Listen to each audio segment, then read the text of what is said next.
అది 2012 ఆగస్టు 23. ఐరోపా దేశం ఐర్లాండ్ రాజధాని డబ్లిన్కి పక్కనే ఉన్న బ్లాక్ రాక్ టౌన్లో ఉదయం 7 గంటల సమయం. అపార్ట్మెంట్ ముందు కార్లో డ్రైవింగ్ సీట్లో కూర్చున్న 47 ఏళ్ల షీలా ఎదురు చూసి కాసేపటి తర్వాత కారు దిగి ఆ అపార్ట్మెంట్ 5వ అంతస్తులో ఉన్న ఓ ఇంటి కాలింగ్ బెల్ కొట్టింది. ఎంతసేపటికి ఎవరూ తలుపు తీయకపోవడంతో ఫ్రాంక్ నంబర్కి ఫోన్ చేసింది. తాను ఎలైన్ ఇంటి ముందున్నానని, ఆమె తలుపు తెరవడం లేదని, ఫోన్ చేసినా తీయడం లేదని, కాబట్టి వెంటనే రమ్మని ఫ్రాంక్తో చెప్పింది. మరో అరగంట కల్లా 58 ఏళ్ల ఫ్రాంక్ అక్కడికి వచ్చాడు. తన వద్ద ఉండే మారుతాళం చెవితో గది తలుపులు తెరిచి ఇద్దరూ లోనికి వెళ్లారు. కానీ ఎలైన్ ఇంట్లో కనిపించలేదు. వంటగదిలో ఉన్న ఫోన్ ఛార్జింగ్లో పెట్టుంది. అంటే ఫోన్ ఛార్జ్ పాయింట్లో పెట్టి మర్చిపోయి బయటకు వెళ్ళిందా? అటువంటప్పుడు ఫోన్ తీసుకునే వెళ్ళాలి కదా. పోనీ ఎవరైనా వచ్చుంటే వాళ్లతో పాటుగా వెళ్ళి ఉండొచ్చా అని ఫ్రాంక్ రకరకాలుగా ఆలోచన చేశాడు. వెంటనే సెల్లార్లో కార్ పార్కింగ్కి వెళ్లి చూశాడు. ఆమె కారు అక్కడే ఉంది. షీలా రావడానికి ముందే అలైన్ తన కారులో బయటకు వెళ్లి ఉండాలనుకున్నాడు ఫ్రాంక్. ఇక ఆమె తిరిగొచ్చాక ఫోన్ కాల్స్ చూసుకుని తిరిగి చేస్తుందిలేమన్నాడు. సరే అనుకున్నాక షీలా, ఫ్రాంక్లు తమ కార్లలో తిరిగి వెళ్లిపోయారు. అలా సర్ది చెప్పుకుని వెళ్లిపోవడమే తాను చేసిన అతిపెద్ద తప్పని అప్పటికి ఫ్రాంక్కి తెలియదు. ఆ రోజు ఆ ఇంట్లో కనిపించని అలైట్ ఓహారా ఆ తర్వాత ఏడాది పాటు ఐర్లాండ్ పత్రికలు, టీవీల్లో చాలాసార్లు వార్తల్లో కనిపించింది. ఐర్లాండ్ ఎలైన్ ఓహారా కేసు ఆ దేశాన్ని, గ్రేట్ బ్రిటన్ మొత్తాన్ని కుదిపేసింది. ఎలైట్ పుట్టింది 1976 మార్చి 17న. స్నేహితులతో ఆడుకోవడం, తండ్రి ఫ్రాంక్తో సమయం గడపడం ఆమెకు ఇష్టమైన వ్యాపకాలు. అసలు ఫ్రాంక్ ఆమెకు తండ్రిగా కంటే కూడా మంచి స్నేహితుడని చెప్పాలి. ఎలైన్ తల్లి ఓ టీచర్. తల్లిలాగానే తాను టీచర్ కావాలనుకుంది అలైన్. అయితే ఆమెకు డిసిప్లైరీ అనే సమస్య ఉంది. చదవడం, రాయడంలో ఉండే ఒక విధమైన వైకల్యాన్ని డిస్లెక్సియా అంటారు. తెలుగులో చెప్పాలంటే పఠన వైకల్యం లేదా అభ్యాస వైకల్యం అనొచ్చు. అలాంటి వాళ్లు పదాలను గుర్తించలేరు, గుర్తించినా సరిగా పలకలేరు. పదాల్లోని అక్షరాల్ని అటునిటుగా చేసి రాస్తారు. క్రమక్రమంగా తరగతిలోని తోటి పిల్లలు అలైన్ను విస్మరించి తాము మాత్రం కలిసి ఉండేవాళ్లు, అంటే అవాయిడ్ చేసేవాళ్లు. అసలు అలైన్కి ఆట విడుపు అంటేనే స్నేహితులతో ఆడుకోవడం. అలాంటిది క్లాస్మేట్స్ అందరూ తనను దూరం పెట్టడం ఆమెను బాగా కృంగదీస్తుంది. అది కాస్త డిప్రెషన్కు దారితీసింది. అలాంటి సమయంలోనే ఆమెకు నేస్తం దొరికింది. ఆ అనుబంధంతో పాటుగా డిస్లెక్సియాకు చేస్తున్న చికిత్సకు ఆమె సానుకూలంగా స్పందించింది.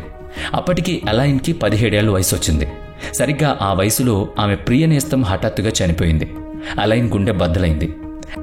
చేసుకోబోతే సమయానికి ఆమె తల్లిదండ్రులు కాపాడుకున్నారు. మెల్లగా అలైన్ తన సామ్రాజ్యంలో ఒంటరిదైంది. మాటలు తగ్గిపోయాయి. మానసికంగా కుంగిపోసాగింది. దాంతో చదువు కొనసాగించలేదు. ఫలితంగా తన అమ్మలాగా టీచర్ కావాలనుకున్న ఆమె ఆశ కూడా సన్నగిల్లింది. పులిమీద పుట్రలాగా 2002లో అలైన్ తల్లికి ఆయుష్ తీరి ఆమె కూడా లోకం విడిచి వెళ్లిపోయింది. ఆ రోజు నుంచి అలైన్ తన్నొక్కత్తి విడిగా వేరే అపార్ట్మెంట్ తీసుకుని ఒంటరిగా ఉండసాగింది. ఏదో వార్తా సంస్థల్లో ఉద్యోగం చేస్తూ తానుగా బ్రతుకుతూ వస్తోంది. ఆమెను అలా వదిలేయడం పెద్ద తప్పయింది. అలా 2011 నాటికి అలైన్ మానసిక సంతులనం నానాటికి తీసికట్టుగా తయారైంది. హాస్పిటల్లో చేరి చికిత్స తీసుకోక తప్పనిసరి పరిస్థితికి తీసుకొచ్చారు. చేరిన ఏడాదికి ఆమెలో గుణం కనిపించడంతో 2012 ఆగస్టు 22న ఆమెను హాస్పిటల్ నుంచి డిశ్చార్జ్ చేశారు. ఇక కూతుర్ని ఇంటికి తీసుకువెళ్లడానికి ఫ్రాంక్ హాస్పిటల్కి వచ్చాడు. అతను తనతో పాటుగా తన స్నేహితురాలైన షీలాను వెంటబెట్టుకొచ్చాడు. తర్వాత అలైన్ను ఆమె ఉంటున్న ఫ్లాట్లో దిగబెట్టి ఫ్రాంక్, షీలాలు తమ ఇళ్లకు వెళ్లిపోయారు. వెళుతూ ఆ మర్నాడు ఊళ్ళో జరగనున్న పండగ పందాలు చూడ్డానికి షీలా వచ్చి ఆమెను తీసుకువెళుతుందని ఫ్రాంక్ కూతురుతో చెప్పి ఉదయాన్నే తయారై సిద్ధంగా ఉండమని చెప్పాడు. అయితే ఆ మర్నాడు షీలా వచ్చి చూస్తే ఇంకే ఉంది. అలైన్ ఇంట్లో లేదు. బోట్ రేస్ కాంపిటీషన్ నుంచి సాయంకాలం తిరిగొచ్చిన తర్వాత చూస్తే కూడా అలైన్ ఇంటికి రాలేదు. అప్పుడు అందరూ కూడా బ్లాక్ రాక్ టౌన్ అంతటా కూడా వెతికారు. అలా వెతుకుతుంటే అలైన్ తల్లి సమాధి ఉన్న శ్మశానం వద్ద అలైన్ కారు కనిపించింది. 2 రోజులుగా అది అక్కడే ఉందని అక్కడ వాళ్ళు చెప్పారు. అలైన్కి జరగరాందేదో జరిగి ఉంటుందని అనుమానించిన ఫ్రాంక్ అప్పుడు పోలీసులకు కంప్లైంట్ ఇచ్చాడు. వాళ్ళొచ్చి కారును పరిశీలించి అందులో ఏ ఆధారం దొరకలేదని తేల్చారు. వారి విచారణలో ఆగస్టు 22 సాయంకాలం సుమారుగా 5:40 ప్రాంతంలో ఒక యువతి ఏడుస్తూ శ్మశానం నుంచి వెలుపలికి రావడం తాము చూశామన్నారు కొందరు. అలైన్ అపార్ట్మెంట్ వద్ద ఉన్న సీసీటీవీ ఫుటేజ్లో ఆ రోజు సాయంకాలం 5 గంటల ప్రాంతంలో ఆమె కారులో శ్మశానం ఉన్న దిశగా బయలుదేరి వెళ్లడం రికార్డయింది. అయినా ఊరంతా గాలించినా కూడా అలైన్ జాడ మాత్రం కానరాలేదు. ఆ రోజు అంటే ఆగస్టు 23 ఉదయం ఫ్రాంక్ ఇంటికొచ్చినప్పుడు ఆమె ఫోన్ రీఛార్జ్ అవుతోంది కదా. పోలీసులు ఆ ఫోన్ కాల్ హిస్టరీని పరిశీలించారు. ఆమె ల్యాప్టాప్ని కూడా చెక్ చేశారు. వాటిల్లో ఎలాంటి క్లూ లేదు. అలైన్ ఈజ్ మిస్సింగ్ అనే వార్త ఛానల్లో చర్చనీయాంశమైంది. అలైన్ మిస్సింగ్ కేసును విచారిస్తున్న పోలీస్ అధికారి టీవీ ఛానల్కు ఆమె పూర్వపు ఆరోగ్య స్థితిని వివరించారు. ఆమె మానసిక ఆరోగ్యం, ప్రయత్నం, హాస్పిటల్లో చికిత్స తర్వాత ఇంటికి రావడం అన్నీ చెప్పి మరోసారి అలాంటి ప్రయత్నమే చేసుకుని ఉండే అవకాశం ఉందని కూడా చెప్పారు. తల్లి శ్మశానానికి సమీపంలోనే ఉన్న బీచ్ వద్ద సముద్రంలోకి దూకుండొచ్చని కూడా తాము అనుమానిస్తున్నట్టు అతను మీడియాతో చెప్పినప్పటికీ అలైన్ హాస్పిటల్ నుంచి డిశ్చార్జ్ అవుతున్నప్పుడు సంతోషంగానే ఉన్నట్టు డాక్టర్లు, తండ్రి ఫ్రాంక్లు కూడా చెప్పారు. అటువంటి మనిషి ఒకే రోజు ఎలా మారిపోతుంది, అలాంటి పిచ్చి నిర్ణయం ఎలా తీసుకుంటుందని స్థానిక ప్రజలు అన్నారు. ప్రజలు అలా భావించినప్పటికీ అలైన్ తండ్రి మాత్రం పోలీసు అధికారి చెప్పిన సిద్ధాంతాన్ని బలపరిచాడు. తల్లి మరణం, ఆరోగ్యం వికటించడం, కారు శ్మశానం వద్ద వదిలిపెట్టినట్టు ఉండడం, ఏడుస్తూ శ్మశానం నుంచి బయటకు వచ్చిందని శ్మశానం వద్ద ఉన్న వాళ్ళు చెప్పడం, ఇలాంటి అన్ని విషయాల రీత్యా ఆమె అటువంటి దుస్సాహసానికి ఒడిగట్టుంటుందని ఫ్రాంక్ కూడా చెప్పడంతో పరిష్కారం దొరకని కేసుగా కోల్డ్ కేసు అని ముద్ర వేసి పోలీసులు కేసు మూసేశారు. ఏడాది కాలంలో ప్రజలు ఆమెను మర్చిపోయారు. అప్పుడు దొరికింది ఒక ఆధారం. 2013 సెప్టెంబర్ 10వ తేదీ. ఆ రోజు మధ్యాహ్న వేళలో బ్లాక్ రాక్ టౌన్ లేక్లో స్నేహితుడితో కలిసి విహరిస్తున్న 27 ఏళ్ల విలియం సరస్సు నీటిలో బాగా నానిపోయి ఉన్న ఒక సంచిని చూశాడు. ఒక మెటల్ చైన్ దాంట్లోంచి బయటకు వేలాడుతోంది. అతను ఆ బ్యాగ్ను తెరిచి చూశాడు. అందులో చేతి బేడీలు, 2 మెటల్ చైన్స్, చిన్న చిన్న తాళం కప్పలు, తాళం చెవులు కనిపిస్తున్నాయి. లోపల ఒక వైట్ టీషర్ట్ కూడా ఉండడం అతను గమనించాడు. అంతా విచిత్రంగా తోచి అతను పోలీసులకు ఫిర్యాదిచ్చాడు. వాటిని స్వాధీనం చేసుకున్న పోలీసులు గజ ఈతగాళ్లని పంపించి సరస్సులో వెతికించారు. అక్కడికి సుమారుగా గంట ప్రయాణ దూరంలోనే కిలాకీ పర్వతాలున్నాయి. సెప్టెంబర్ 13 నాడు 35 ఏళ్ల వయసున్న డాగ్ ట్రైనర్ తన 5 కుక్కల్ని తీసుకుని అక్కడికి వెళ్ళినప్పుడు ఒక కుక్క అక్కడ అడవిలోకి వెళ్ళింది. ఓ 10 నిమిషాల తర్వాత పెద్ద ఎముకను నోట పట్టుకుని వచ్చింది. అలా దాదాపుగా నెల రోజుల నుంచి అది అలాగే అడవిలోకి వెళ్లడం, ఒక ఎముకను తెచ్చుకోవడం జరుగుతోంది. లోపల ఏ అడవి జంతువో చచ్చుంటుందని అందరూ భావించారు. అయితే ఈసారి తెచ్చిన ఒక ఎముకకు ఒక బట్ట ముక్క కూడా అతుక్కునుండడంతో అవాక్కైన అతను అదేంటో చూద్దామని అడవిలోకి వెళ్ళాడు. అక్కడ చేతులు కాళ్లు లేని అస్థిపంజరం ఒకటుంది. అతను వెంటనే పోలీసులకు సమాచారం ఇచ్చాడు. పోలీసులు వచ్చి వాటిని సేకరించి తీసుకువెళ్లారు. ఫోరెన్సిక్ నిపుణులు అవి అలైన్వి అని, ఆ బట్ట కూడా ఆ రోజు ఆమె కనిపించకుండా పోయినప్పుడు ధరించిందేనని తేల్చారు. అప్పుడు పోలీసులు అలైన్ ఫ్లాట్ని మళ్లీ తిరగదోడారు. ఆమె మంచాన్ని తలకిందులు చేసి చూడగా పరుపు వెనకాల కొన్ని రక్తపు మరకలు కనిపించాయి. వాటిలో కొన్ని అలైన్వి కాగా మరికొన్ని వేరే వ్యక్తివని తేలింది. అలాగే అక్కడే ఉన్న వీర్యపు మరకలు కూడా అదే వ్యక్తివని పరీక్షలో తేలింది. సరస్సులో గజ ఈతగాళ్లతో వెతికించిన పోలీసులకు ఆ నీళ్ల అడుగున 2 సెల్ ఫోన్లు, ఒక కత్తి, ఒక కళ్లజోడు దొరికాయి. ఆ కళ్లజోడు నంబర్ను బట్టి అది స్థానికంగా తయారైందేనని, అది అలైన్ కోసం తయారు చేసిందని పోలీసులు తెలుసుకున్నారు. ఆ 2 సెల్ ఫోన్ల సిమ్ కార్డులు అలైన్ పేరు మీదే ఉన్నాయి. ఆ నంబర్ల నుంచి ఆమె ఫోన్ చేసింది కూడా ఒకే ఒక్క నంబర్కు. ఆమె అదృశ్యమైన రోజు కూడా ఆ నంబర్కి ఫోన్ చేసినట్టు తెలుసుకున్నారు. ఆ వ్యక్తి గ్రహాం జ్వైర్. ఆ రోజు 2012 ఆగస్టు 22 నాడు సాయంకాలం నుంచి అలైన్ కనిపించలేదు కదా. ఆ రోజు అలైన్, గ్రాహంల ఫోన్లు ఒకే టవర్ పరిధిలో ఉన్నట్టు కూడా పోలీసులు కూపిలాగారు. అంటే ఇంట్లో ఛార్జింగ్లో ఉన్న ఫోన్ కాకుండా అదనంగా మరో 2 ఫోన్లు, వాటిలో 2 ఫోన్ నంబర్లు కూడా అలైన్ వినియోగించిందని కుటుంబ సభ్యులకు, సహోద్యోగులకు ఎవ్వరికీ తెలియదు. ఆ 2 ఫోన్లు ఉన్నాయి కనుకే ఆమె తన అసలు ఫోన్ను ఇంట్లోనే ఛార్జ్ పెట్టి వదిలేసింది. ఆ 2 రహస్య నెంబర్లు కేవలం గ్రాహంతో మాట్లాడడం కోసం మాత్రమే తీసుకుంది. వాటిలో ఉన్న గ్రాహం ఫోన్ నెంబర్ను బట్టి డబ్లిన్ నగరంలో ఉండే 50 ఏళ్ల ఆర్కిటెక్ట్ గ్రాహంను పోలీసులు అదుపులోకి తీసుకున్నారు. గ్రాహం తనకు అలైన్ ఎవరో తెలియదని బొంకినా కూడా అతని డిఎన్ఏని టెస్ట్ చేశారు. ఆ రిపోర్ట్ని అలైన్ అపార్ట్మెంట్లో రక్తం, వీర్యం మరకల నివేదికల్ని సరిపోల్చారు. కనీసం 3 ఏళ్లుగా అతను అలైన్తో పరిచయంలో ఉన్నాడు. అయినా సరే అతను తనకేం తెలియదని గట్టిగా వాదించాడు. అతన్ని దోషిగా నిలబెట్టేందుకు పోలీసుల వద్ద ఎలాంటి ఆధారాలు లేవు.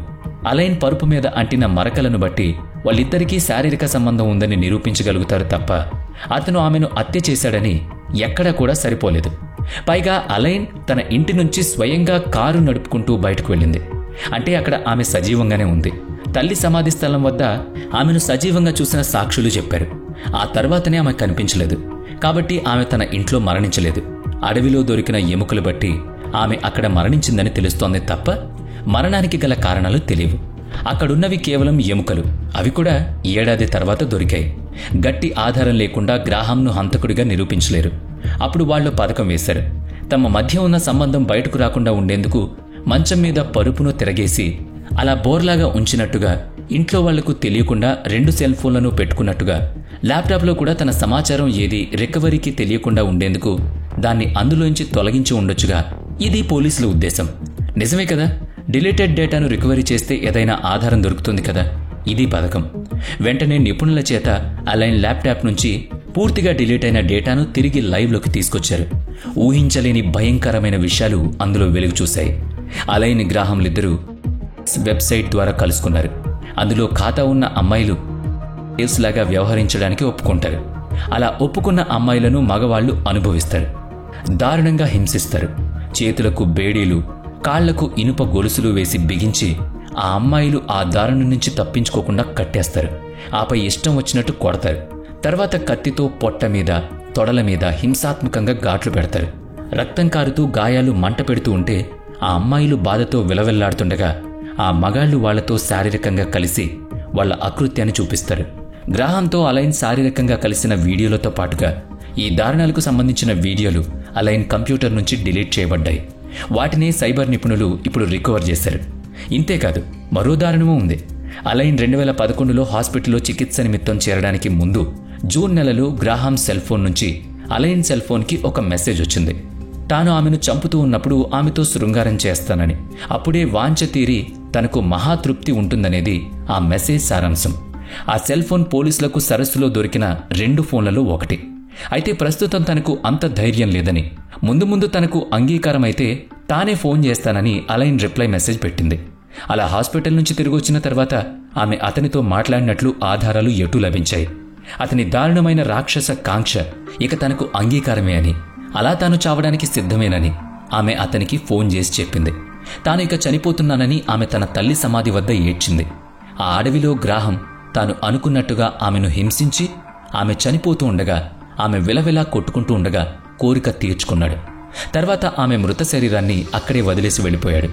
బేడీలు, ఇనుప గొలుసులు, తాళం కప్పలు, తాళం చెవులు, కత్తి, ఆమె సెల్ ఫోన్లు, కళ్ళజోడు అన్నీ ఒక బ్యాగ్లో పెట్టి తీసుకువెళ్లి సరస్సులో విసిరేశాడు. ఇది చూస్తుంటే ఏమనిపిస్తుంది? మనిషి ఇంత వికృతంగా ఉంటాడనిపిస్తుంది కదా. ఉన్నాడు కదా. పోలీసులు కోర్టు ముందు ఉంచిన ఈ వివరాలు, ఆధారాలను కూడా గ్రాహం తరపు లాయర్ పట్టించుకోకుండా తన క్లయింట్ ఆమెను హత్య చేయలేదని వాదించాడు. మానసిక స్థితి సరిగా లేని అలైన్ చేసుకుని ఉంటుందని చెప్పాడు. నిజమే, గ్రాహం ఆమెను హత్య చేసిన దానికి ప్రత్యక్ష ప్రమాణం లేదన్నది నిజమే. అయినా కానీ సర్కమ్స్టాన్షియల్ ఎవిడెన్స్ ఉన్న కారణంగా గ్రాహం ఆమెను హత్య చేసినట్లుగా భావించి 2015 మార్చిలో అతడికి జీవిత ఖైదు విధిస్తూ కోర్టు తీర్పునిచ్చింది. గ్రాహం హైకోర్టుకు వెళ్లాడు. చివరకు సుప్రీంకోర్టు కూడా తొక్కాడు. అన్ని చోట్ల అతనికి చొక్కెదురైంది. జీవిత ఖైదు ఖరారైంది. మనమిక్కడ కొన్ని సంగతులు తప్పక చెప్పుకోవాలి. అలైన్కి ఉన్న మానసిక సమస్యల రీత్యా ఆమె ఎల్లప్పుడూ కుటుంబ సభ్యుల ప్రత్యక్ష సంరక్షణలో ఉండాలి. అలాంటిది ఆమెను విడిగా ఫ్లాట్లో ఉంచడం పెద్ద తప్పు. సరే, హాస్పిటల్ నుంచి బాగా ఇంటికొచ్చిన రోజే ఆమెను దగ్గరికి తీసుకుని ఉంటే నిజంగా ఇలాంటి అకృత్యం జరిగేది కాదు. అంత కర్మ, అంత హింస అనుభవించి తను చనిపోయేది కాదు. మరి ఈ కేసుపై మీ కామెంట్ ఏంటి? దీంట్లో తప్పెవరిది? దీంట్లో నేరస్తులెవరు? తప్పకుండా కామెంట్ చేయండి.